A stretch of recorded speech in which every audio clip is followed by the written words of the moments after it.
Hey everyone, welcome to my channel DevOps Mela. This is Rohit Singh and welcome to my case study part 2 wherein I'm covering a new case study today.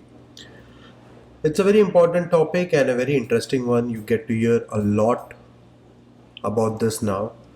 Okay, whenever you give any sort of interview, they talk about TLS connection, how the service to service connection will happen and things like that. So covering that point today, we'll talk about service mesh. This is I've given an interview recently, and in that they have asked me about this.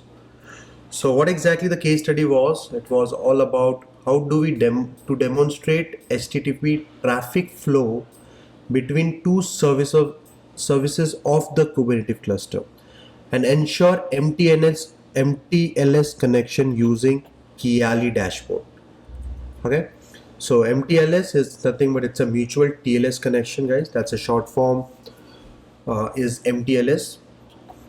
Now, what a recommended approach was to use Azure DevOps and Azure repos, set up cluster using and service mesh using IaC tool, set up CI/CD pipeline to deploy the application using Helm charts. Okay, again one more tool. Showcase the workflow using Kiali dashboard. So it's a monitoring tool which will help you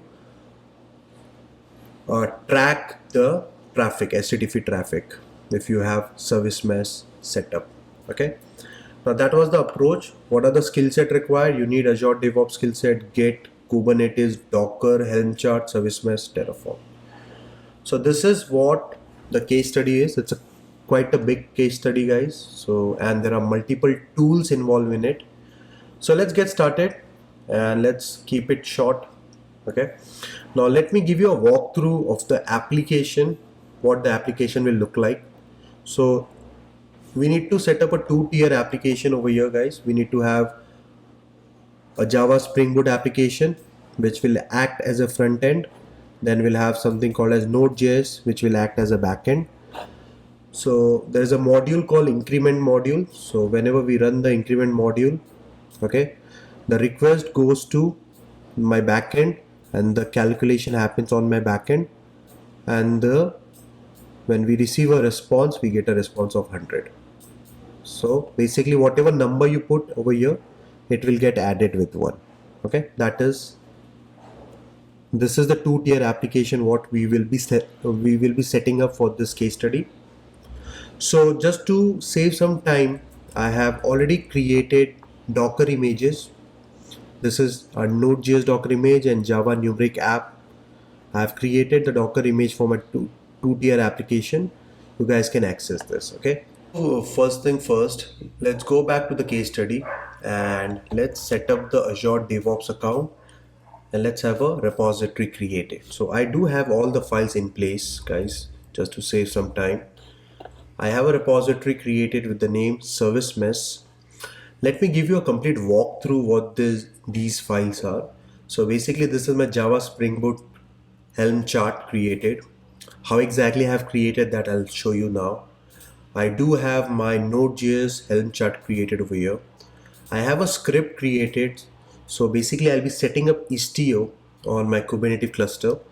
So using this script, I'll be setting up Istio, and over here if you see after the Istio gets set up, I am also enabling Kiali and I am enabling Istio injection on my default namespace. So this is the setup what I did, and I do have a Terraform file which will go and create a Kubernetes cluster for me.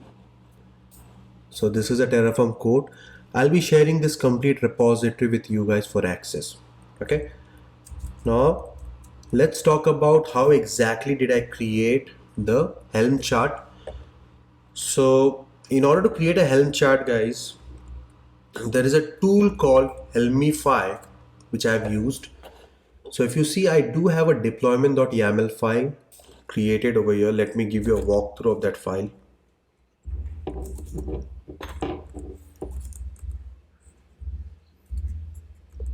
Okay, now if you see, it's a very simple file wherein I got my deployment app created. I'm creating one replica. The image which I'm using is DevOps Mela Java numeric app latest, and this is the service which I'm creating. Now out using this file, I have created the Helm chart. Okay, how exactly that gets created? Let me show you. I have a tool called Helmify on my system, which is installed. Like if you want to see rule list,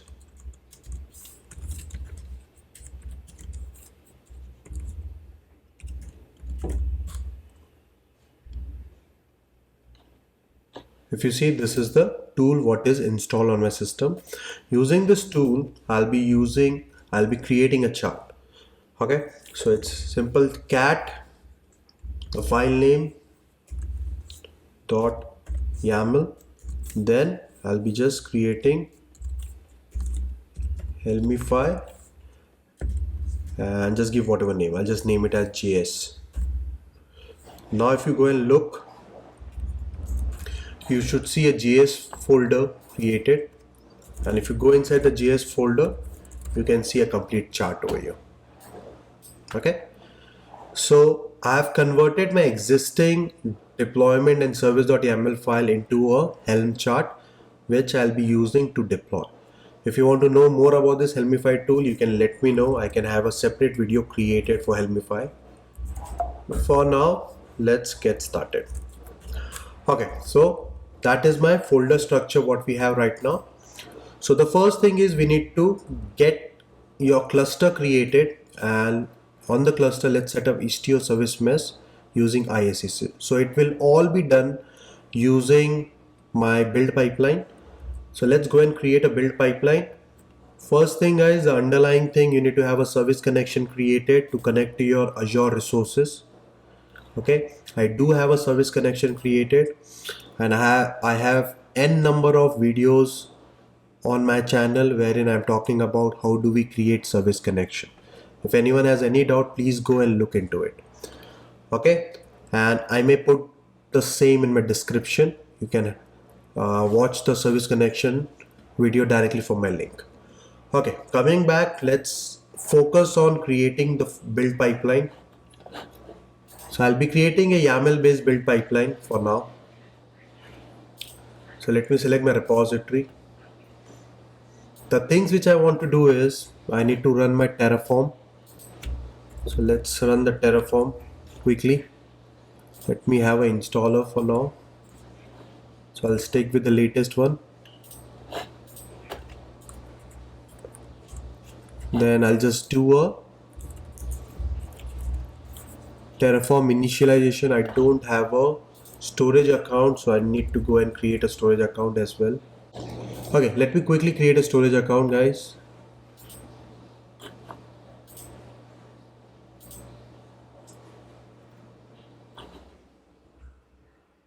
Okay, let's create in this, name it as DevOps mail SA East US. I'll stick with LRS. So why exactly I'm creating a storage account? I'm creating a storage account to store my TF state file into a remote location. Because if I want to run my Terraform using pipelines, we need to have a remote location where we need to keep the storage account. Okay, let's wait and let's come back once we have the storage account created. Now let's go into the storage account. Let's create a container blob. I'll just name it as blob for now. So these are all prerequisite, guys. We have not even started the case study. These are all prerequisite. So it's all created. Let's go back to your pipeline. Select Terraform initialization. What's your work directory? So my Terraform files are inside the Terraform folder. Let me just copy this. Put it over here. Any additional argument? No, nothing is required. Subscription, resource group, storage account. That is the reason I have created the storage account. Container blob.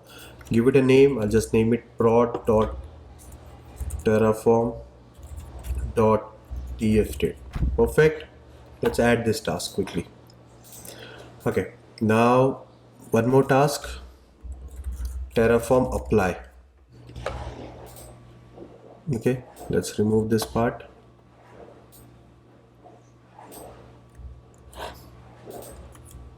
Let me change it to apply. Additional argument, yes, auto approve is required. So hyphen auto approve subscription, select this subscription. So this piece of code, which we have already written in Terraform, will help me get the cluster created. Now the Terraform commands are added. Now let's go and add the Istio part wherein we can set up Istio service mesh. So if you go and see inside my script folder, I do have a shell script which is creating Istio for me. So let me quickly do one thing. Let me add a CLI command.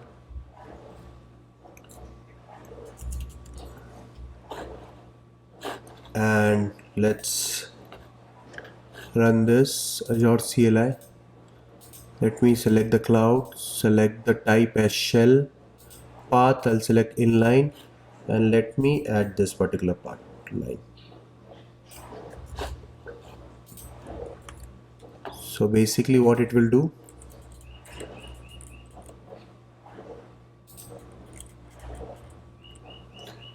okay, no argument is required, come back, add.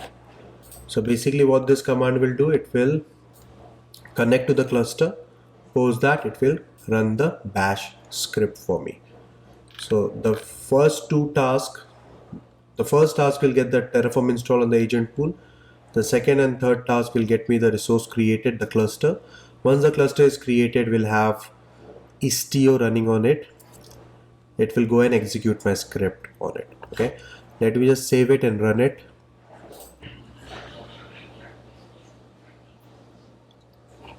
Perfect. So my execution has basically started. Okay, this may take time around 6-7 minutes because we are running a cluster, so that may take some time. So while we are waiting, let's go back to the PPT, and while we are doing service mesh for the first time, let me talk about what exactly is a service mesh. Okay, so service mesh is basically a infrastructure, a dedicated infrastructure layer that will control service to service communication. Any interaction, it will help you control the interaction. Any ingress traffic coming into your service and leaving the any traffic coming in and leaving the service, it will intercept those traffic. The service mesh control the delivery of service request in an application. Okay, a method enables separate part of an application to communicate with each other. So in a microservice world, there are a lot of communication happening. Okay, so a lot of modules are communicating with each other. So service mesh basically takes control of those service to service communication. What are the features of service mesh? Service discovery, load balancing, encryption, failure recovery. These are all the features of service mesh. Now in order to set up service mesh on my cluster, I'm using a tool called Istio. So the bash script which will get executed, that bash script basically will go and set up this tool for me. Okay, so what exactly is Istio, guys? Istio is an open framework for connecting, securing, managing and monitoring microservices. It simplifies observability, traffic management, security and policy with the leading service mesh. It supports various service mesh features. What are the features we are looking for? Discovery, balancing, failure recovery, metrics, monitoring.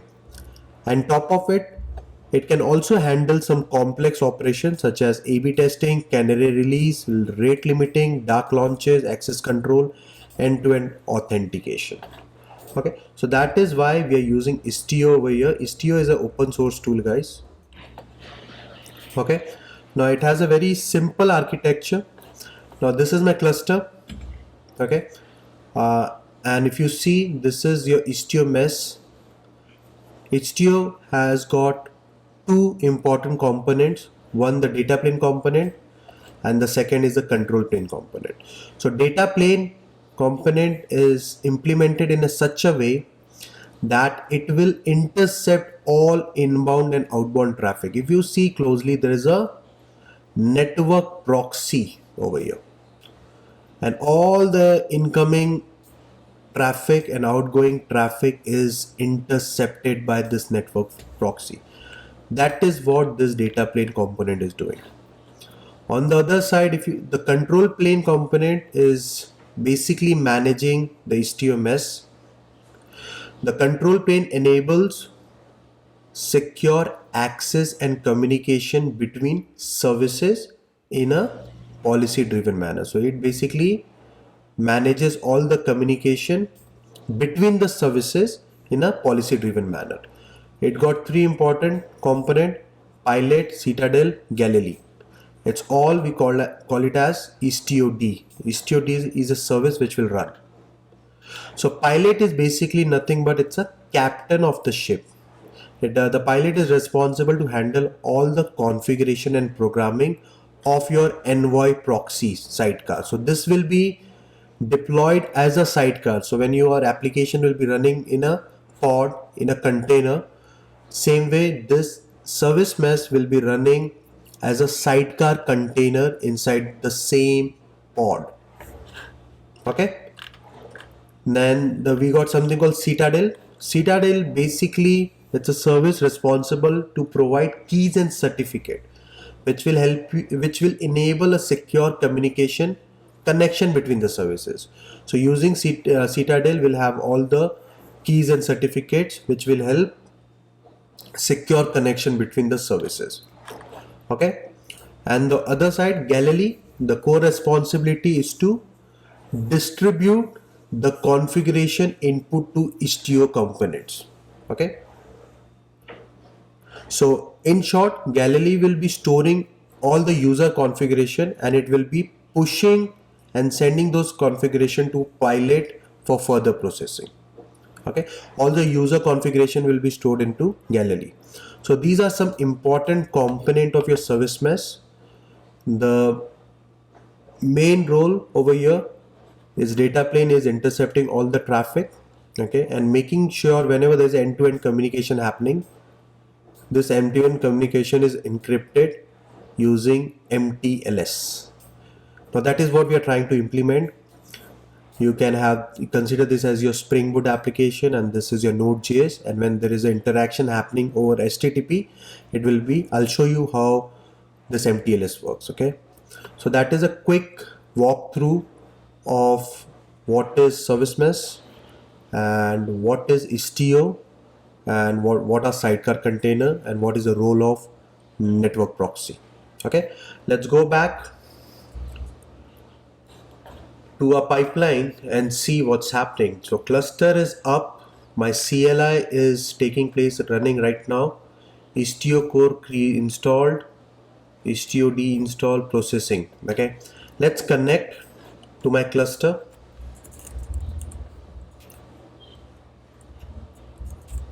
Okay, let's go and connect to my cluster. I do have CLI set up on my local system and I have done my authentication using Azure login. So the only thing I need to do is get the credentials.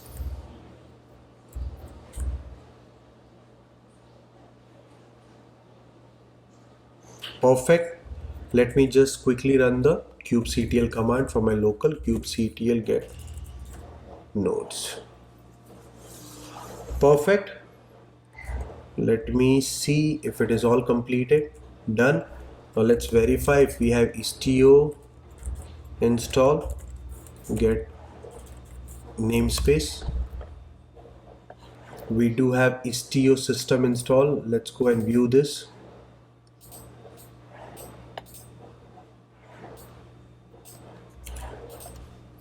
Okay, let's go and do a kubectl get all. Perfect, we got Kiali over here and we do see Istio D running in. Kiali is a dashboard which I was looking for. It's a monitoring dashboard for service mesh, and we got the Istio ingress gateway and Istio ingress gateway over here. Okay, so this looks good. This part, the infra creation part, looks good. Now let's go back to the PPT and the second, let's go and talk about the third part. So we have got the project created repos. We have the cluster setup using IaC.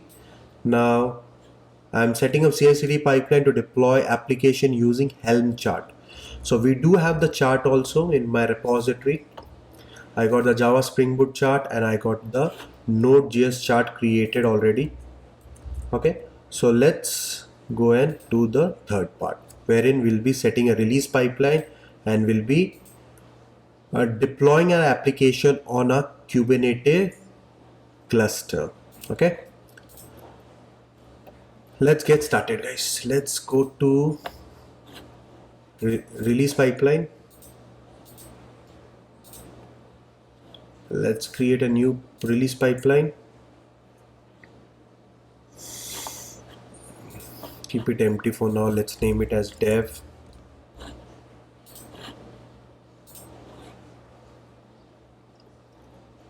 Okay, I do have a build, but nothing is there in my build. My Helm chart is right now in my Azure repos. So I'll select Azure repos as my source type. What is the name of my project? Is case study service mesh. I do have a master branch. Done. Let me just keep it manual for now. Let's name it as Helm release.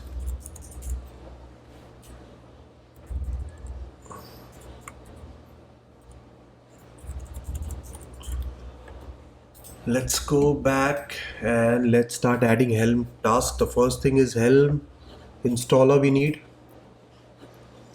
Then we need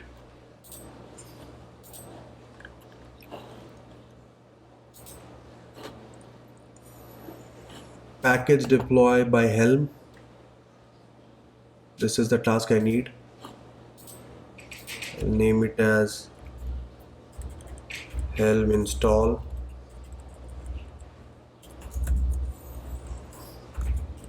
Spring Boot. You can do the naming. Okay, so resource manager, I do have a service connection. Again, I'm saying I've covered service connection. Please do check my channel. You'll get a service connection creation video there. Okay, resource group, Mela DevOps, cluster, the one which we just created, DevOps cluster. Namespace, I'll stick with default. I've not created any separate namespace, so we can stick with default. And command, I'll go with install.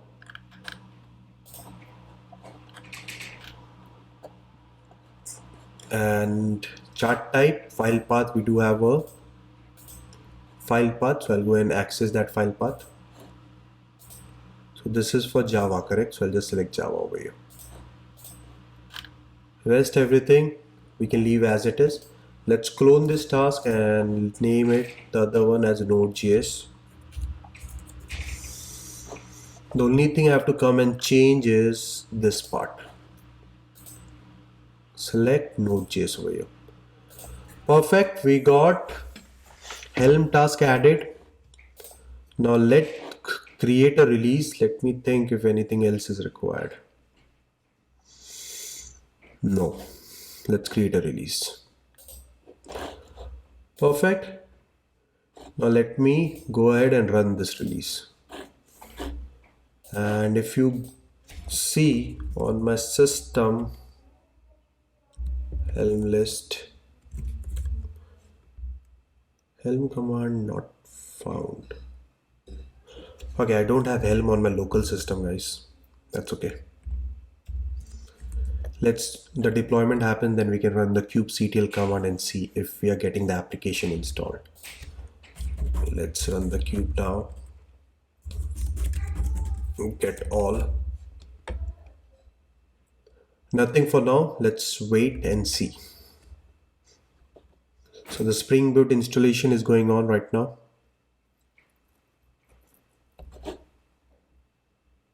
If everything works, then we should see the pods getting created and the deployment getting created. Now if you go and see the logs, it was successfully deployed. The Spring Boot was successfully deployed. Wow, perfect. Now let me go and run all. Perfect. Do you see we have the deployment created? Okay, it's running right now. And inside the pod, if you see, there are two. Okay, so that means the Istio got injected to my pod. There should be a sidecar container inside my pod. How do we verify? We can go inside and see. We can run a kubectl describe command and we can check if we have a sidecar container in it.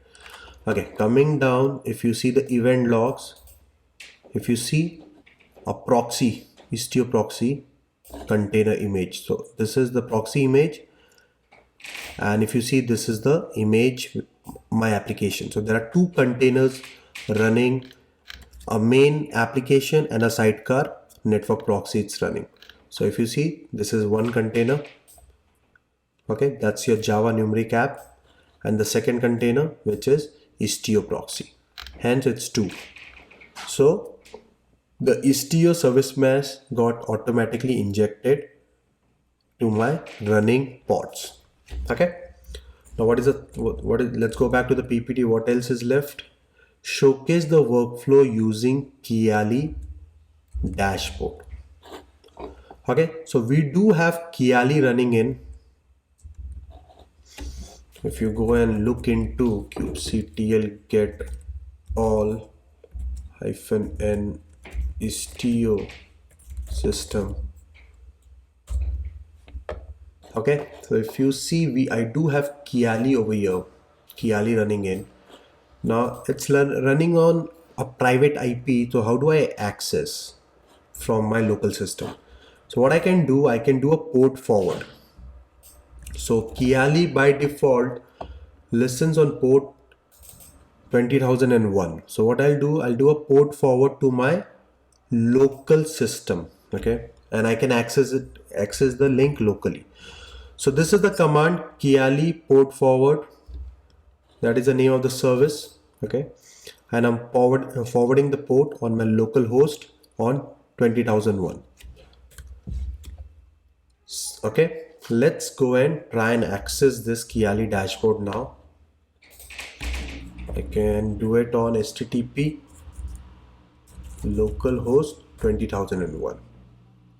Perfect. Kiali, we are able to log in inside Kiali dashboard. Yes, in order to access the graph and access the data, we need to send some dummy traffic to my application.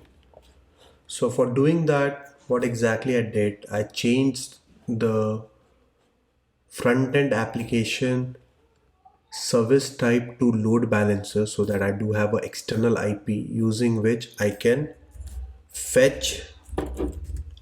connect to my application. Okay, so if I quickly give it a try. So welcome to DevSecOps course. I am getting an output. That means my application is up and running. But the point is I need to use the increment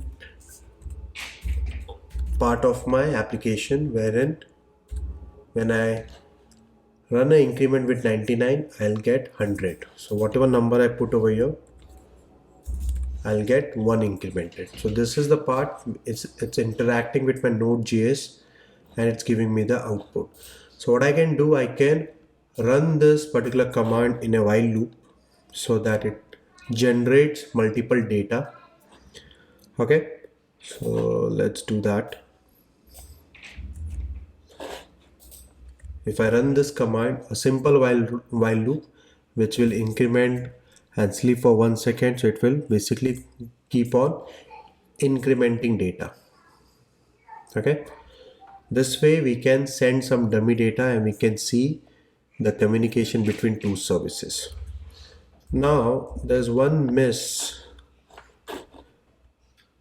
Let's go to the Kiali dashboard. Now when we go to the Kiali dashboard, we can basically both the applications. Okay, and in order to check mTLS, okay, we are getting the error loading graph, cannot load the graph because Kiali is not able to fetch Prometheus. So we haven't installed Prometheus to be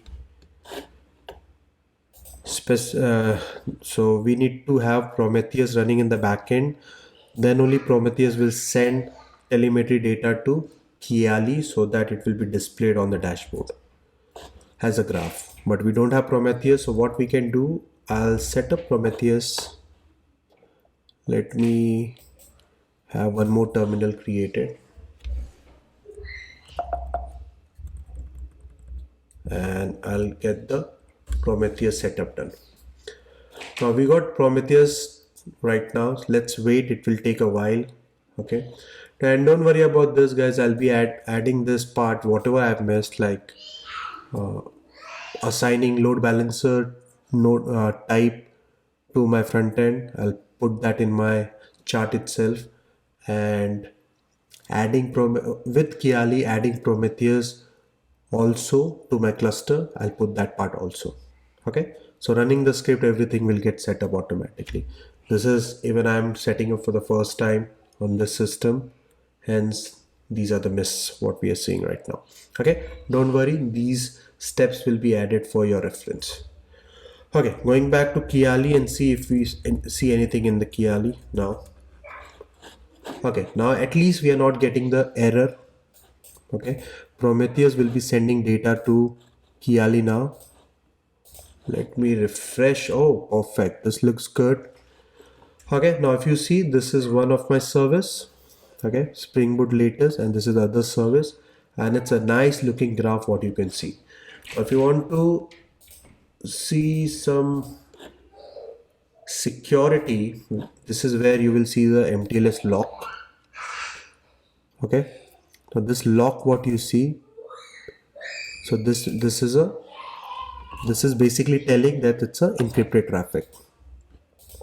Okay, now this is what it was looking for, and at the top if you see, it is mTLS enabled.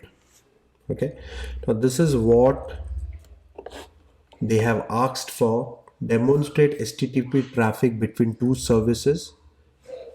That is what we are demonstrating, HTTP traffic which is going on. It's HTTP traffic which is going on, and ensure mTLS connection using Kiali dashboard. They have not mentioned Prometheus. I would have added Prometheus beforehand.